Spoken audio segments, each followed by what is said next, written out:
France, German Federal Republic, Italy, Luxembourg, the Netherlands. Like giant pieces of a jigsaw puzzle, the 6 countries of Western Europe that have formed the European community are moving side by side to make one big picture.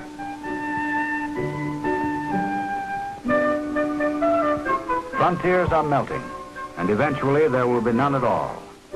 Big changes are going on now. What is this transformation that is taking place in Europe? What will this transformation mean to Canada and the United States? What will it mean to businessmen and wage earners in Washington State and British Columbia? The European Common Market and you. Now here is Andy Anderson.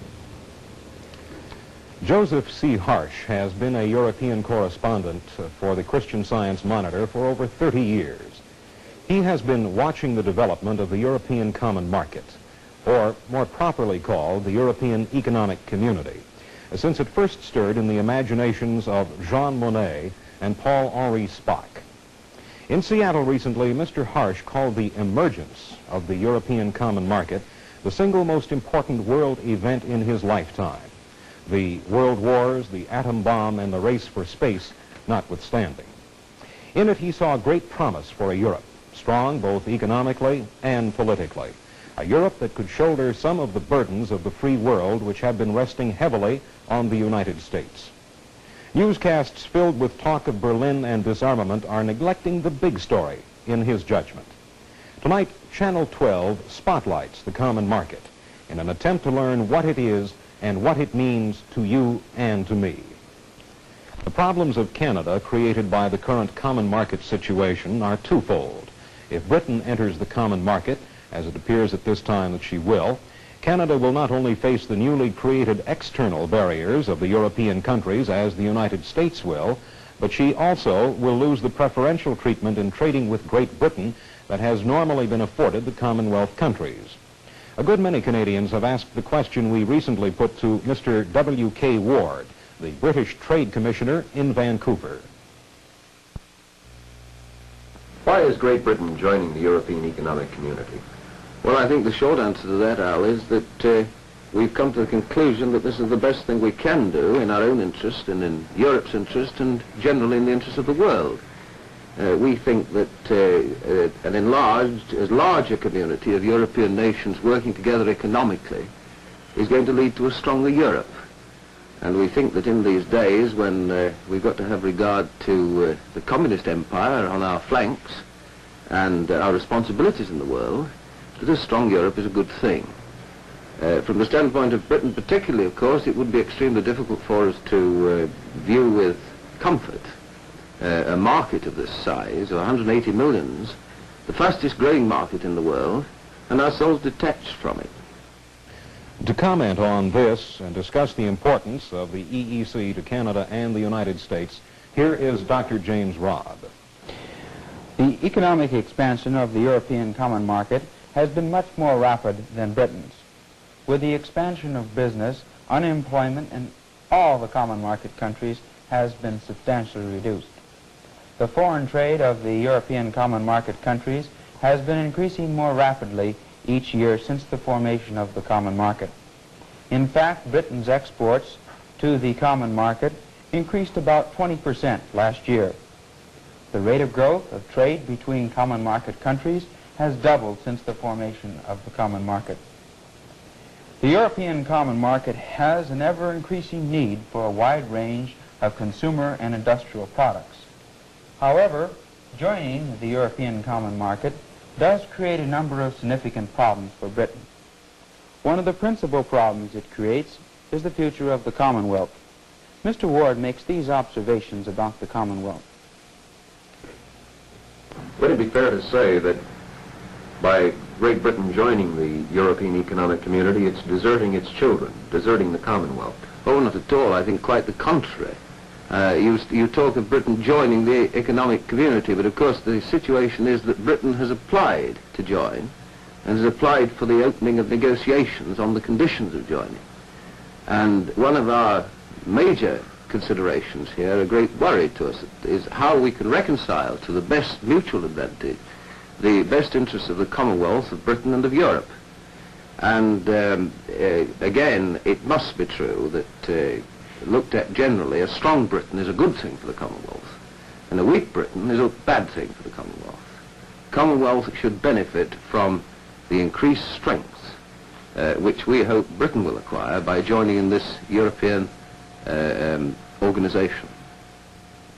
The paramount problem created by Britain's joining the common market creates with the Commonwealth is the probable loss of imperial preferences. This would subject Commonwealth countries to the common external tariff of the common market, while at the same time the European countries would have free access into the British market.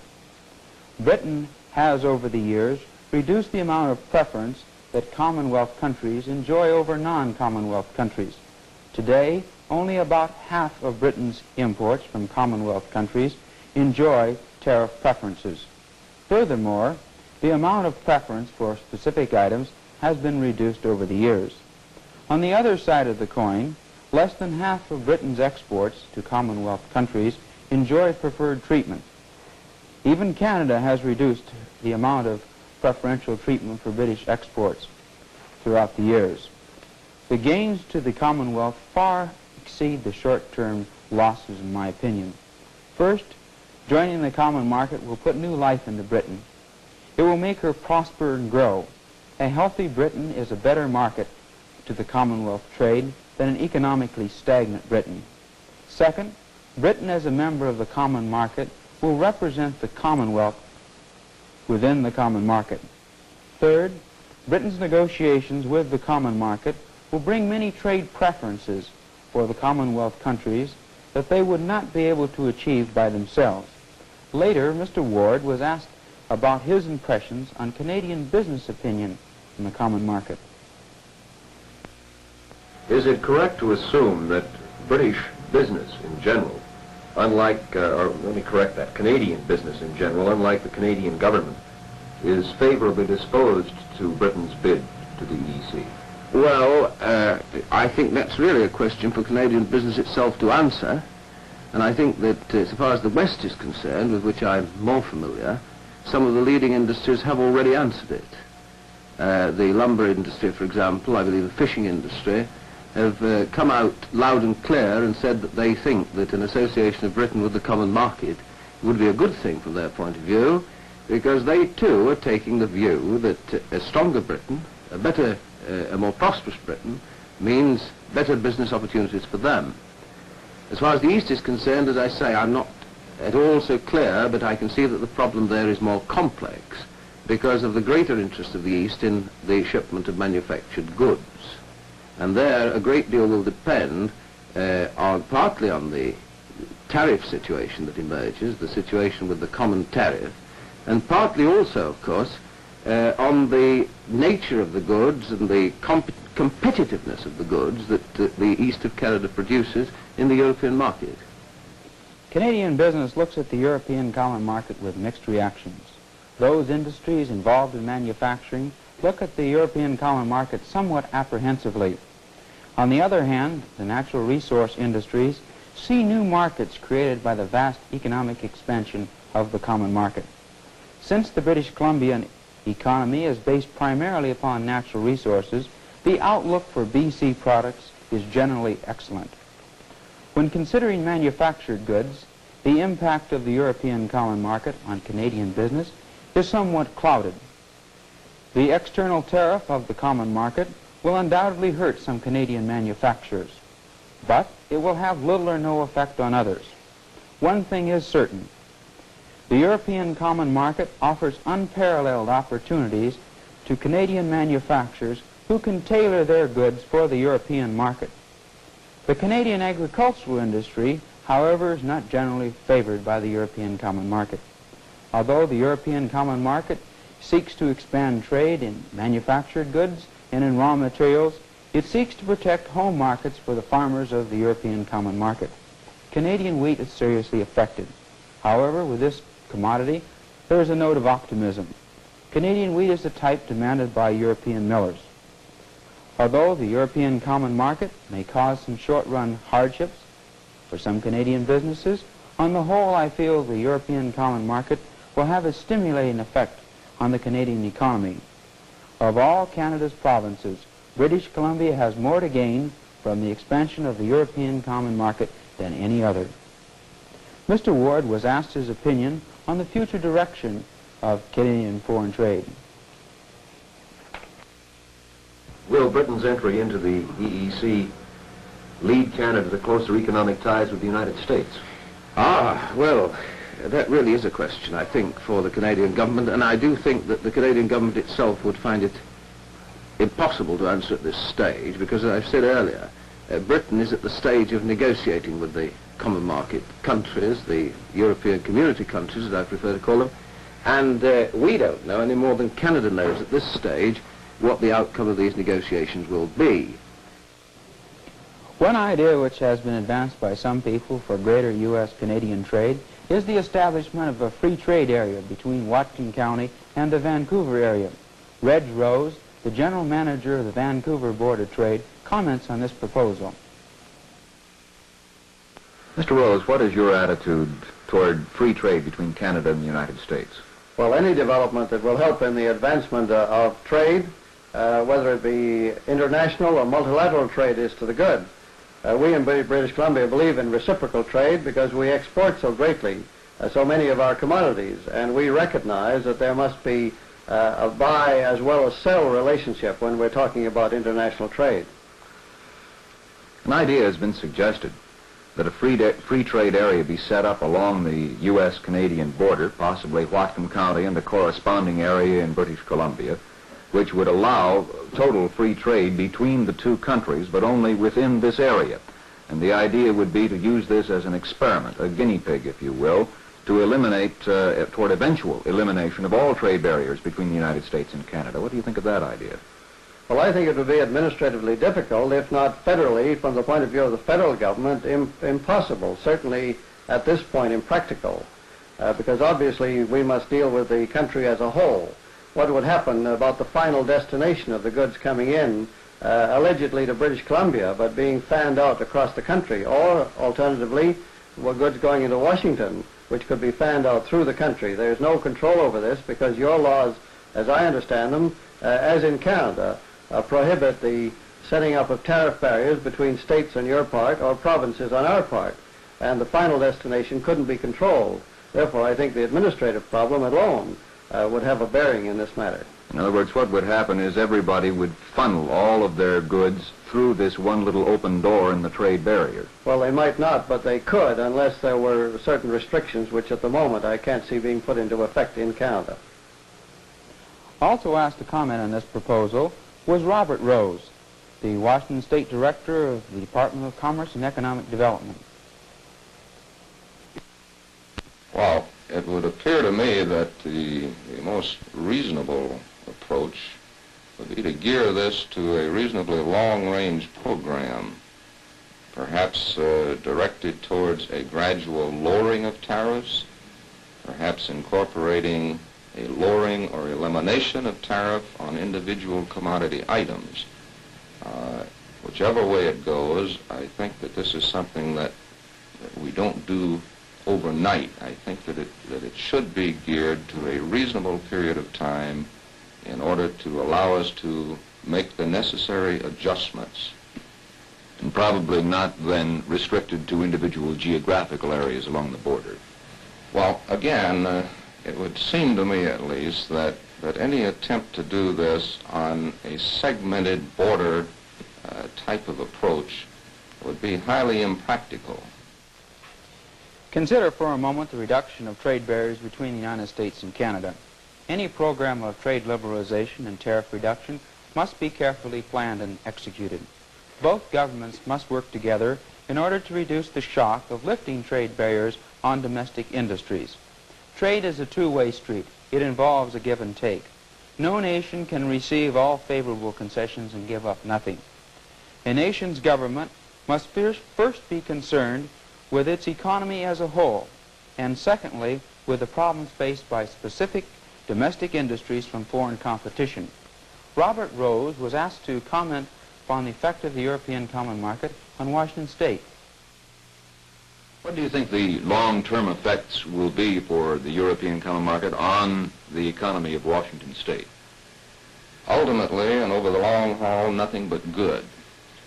I think that this is a direction in which we in the West must move. I would say this, that perhaps during a transition period, while these adjustments, these eliminations are being made, we do have to exercise considerable care, because inevitably it would appear to me at least, some people are going to be hurt, or at least run the risk of being hurt. And I would certainly hope that in developing this program, that the government gives considerable attention to how best carry these types of industries or activities through this transition period. What are some of the industries in the Northwest Washington area that might possibly feel a pinch initially? Oh, quickly, our leading industry, I think, timber. In order to better understand the influence of the European Common Market, one must consider the importance of Washington's export trade. Washington exports more per capita than any other state in the United States. In 1960, Washington's exports of manufactured goods ranked 9th in the United States. Three principal Washington exports of manufactured goods were, first, transportation equipment. The export of this type of equipment ranked 3rd in the United States. Second, paper and allied products. Washington leads the nation in the export of these products. Third, lumber and wood products. The export of these products ranked 2nd in the United States. Washington's agricultural industry also has a substantial stake in world markets. 21 cents out of each dollar's worth of farm products sold by Washington farmers came from exports. Thus, one can see international trade is of major importance to Washington State.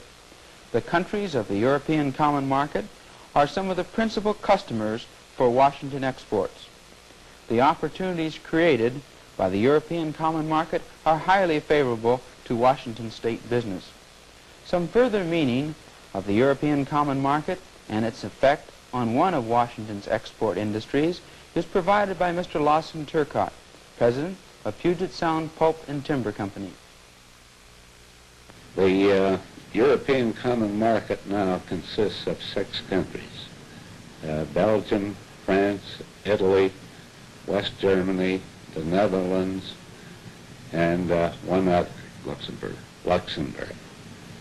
And they have started in 1957 to reduce all their internal tariffs. By 1961, they have reduced them 40%.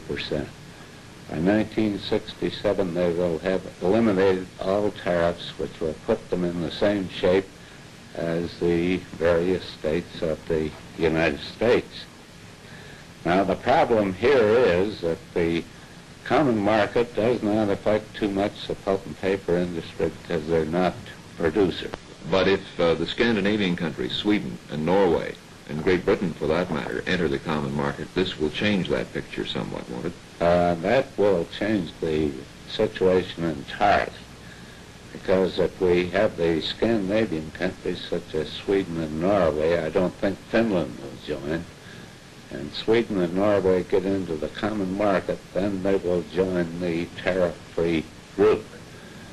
And they will have external tariffs against the rest of the world.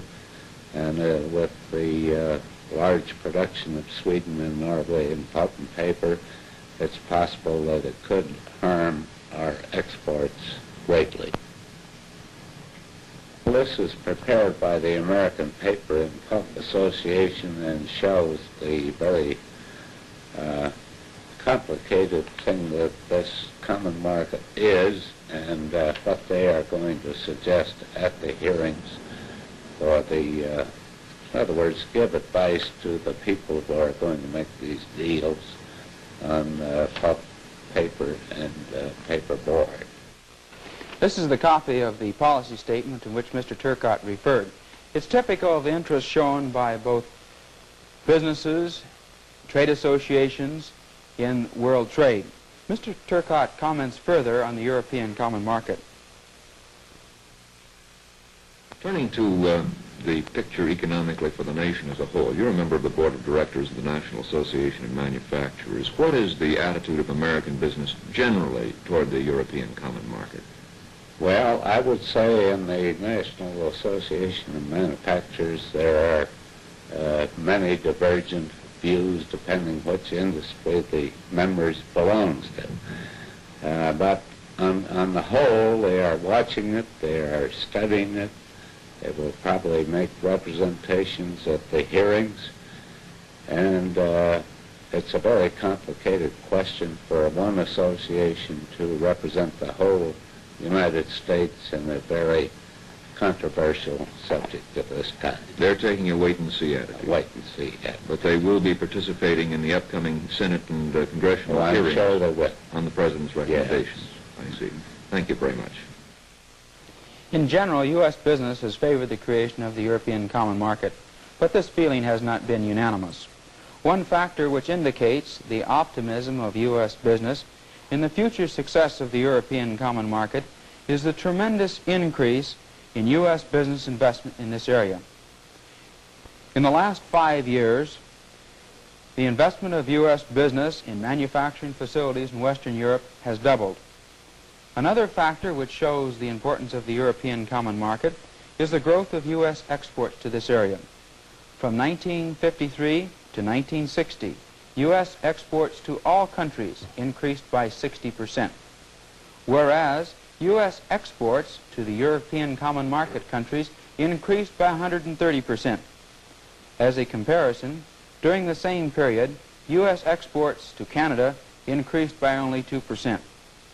Recently, Washington State Senior Senator Warren G. Magnuson, the chairman of the United States Senate's Committee on Interstate and Foreign Commerce, said this about the European Common Market.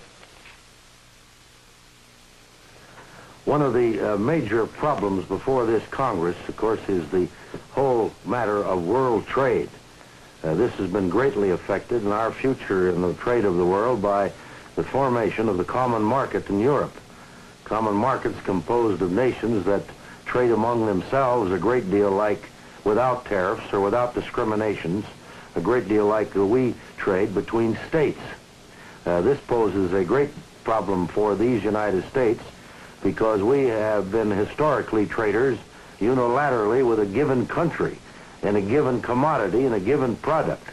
Now, for instance, if we want to ship, say, our fruit to the United Kingdom, if they should join the common market, they could not agree to accept it under any tariff terms unless the rest of the countries agreed to this. So we either have to get into the common market halfway in or all in, or work out some arrangements which we may be able to work out with all the countries involved. The Senate is in the process of beginning hearings.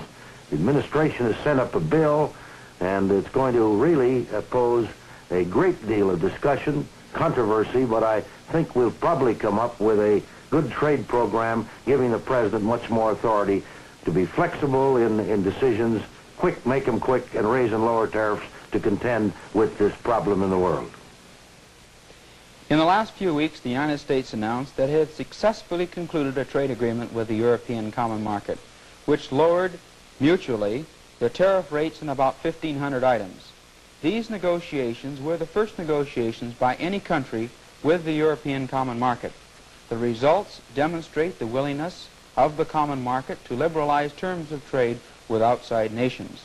Monsieur Chastanet, a noted French journalist and author on the European Common Market, makes these observations. What will be the European Economic Community's attitude toward non-members, particularly the United States and Canada? Well, I think that toward non-members, the European Economic Community's attitude will be and is a most liberal one.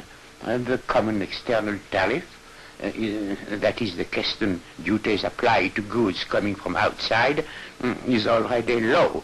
And it was quite recently decided to lower it by a further 20% in favor of the United States and also of Canada. it must be emphasized that the common market is in no way a protectionist device set up against the outer world. On the contrary, one of its chief aims is to prove that a sound economic organization of a part of the free world is beneficial to the whole. In conclusion, it can be said that the opportunities created by the formation of the European Common Market are highly favorable to both to the United States and Canada, and they are especially favorable to British Columbia and to Washington State. Although the original external tariff of the European Common Market creates some problems for both Canadian and U.S. business, the recent tariff concessions by the European Common Market are highly encouraging. This action by the European Common Market clearly indicates that the European Common Market is outward-looking, and it does seek to expand world trade, in addition to increasing its own internal trade. As we began this program, we talked of Joseph C. Harsh and his optimistic, almost jubilant analysis of the importance of the European Common Market. But Mr. Harsh and others have also commented on the more sober aspects, those aspects that reflect the problems which may be created for you and me as citizens of Canada and the United States, as businessmen and wage earners.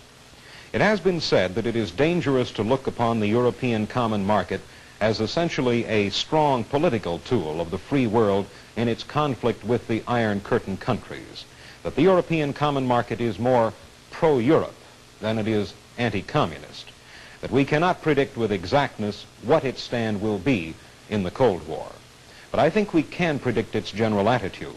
In doing so, one comes to the conclusion that the economic progress, the raised standard of living, and the tremendous economic power of Western Europe growing out of the common market will not lead the peoples and the governments of Western Europe to a position that is at all comforting to the Kremlin. What if Western Europe is to become an effective anti-communist weapon as well as a pro-Europe movement? There are many pitfalls to be avoided. First, the birth of a political unity out of an economic unity is fraught with labor pains.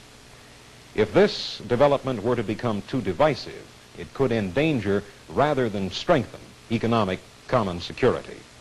And secondly, the rise of Europe as an economic competitor to the United States and Canada is fertile ground for dissension between the two allies, a pregnant place for the communists to attempt to drive a wedge between those essentially compatible and cooperative groups of nations.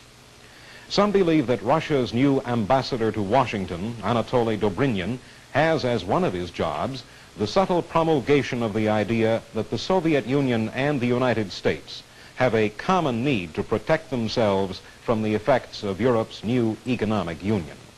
The question is simply this: are the United States and Canada to become partners or rivals of the European economic community? Will we cooperate while competing, or compete while fighting Europe tooth and nail? The policies are yet to be decided.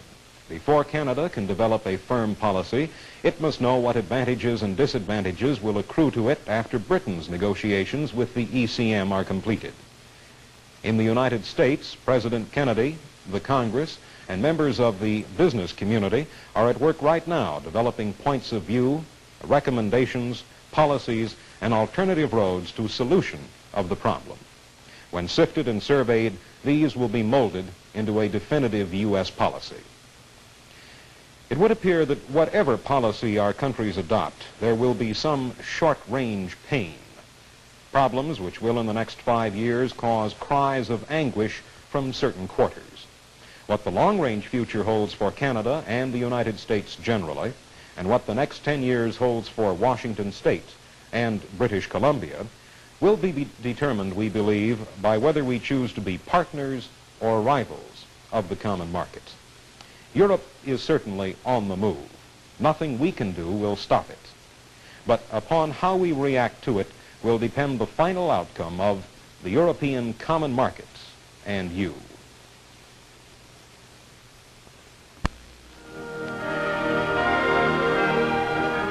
This program is produced and directed by Al Swift. Editorial advisor was Dr. Gerald V. Eggerer.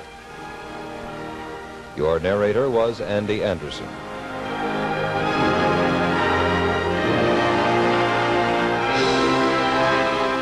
This program was produced by the Channel 12 Department of Public Affairs.